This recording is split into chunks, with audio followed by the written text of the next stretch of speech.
qui a fait la différence, c'est le potentiel marché, avec la loi de transition énergétique qui interdit la vaisselle jetable plastique. Ça veut dire qu'il va y avoir une grosse traction commerciale, sans doute pour des solutions du type de celle de CleanCup. Ce qui a aussi fait la différence, comme dans toute start-up, c'est aussi la personnalité de la porteuse de projet. Et puis l'impact environnemental, évidemment. Les gobelets en plastique, c'est plus de 50 milliards de gobelets en plastique qui sont jetés chaque année en Europe. Et grâce à CleanCup, on espère que ça va diminuer drastiquement dans les années à venir.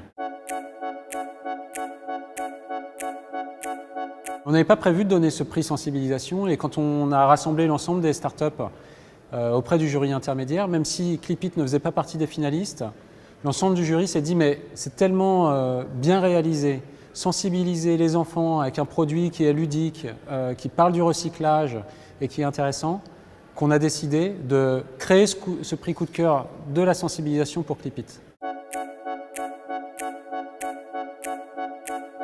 Tous ces lauréats, on va leur permettre de rencontrer nos clients, d'essayer de créer des connexions, que ces connexions soient durables et que ça donne des solutions concrètes au service de l'environnement, au service du citoyen. Quand on a la chance de pouvoir répondre à des enjeux environnementaux tout en ayant un ratio économique intéressant, faisons-le.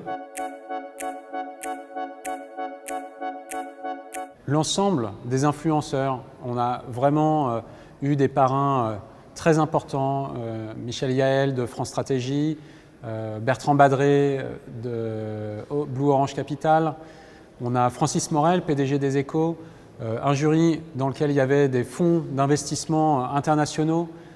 Vraiment, on a réussi à rassembler des influenceurs sur un sujet qui n'est pas très sexy, c'est la poubelle. Et on a réussi à démontrer que le recyclage, ce qu'il y a dans nos poubelles, nous on aime à dire qu'il y a de l'or dans nos poubelles, c'était une réalité et que l'innovation pouvait faire en sorte de transformer nos poubelles en or.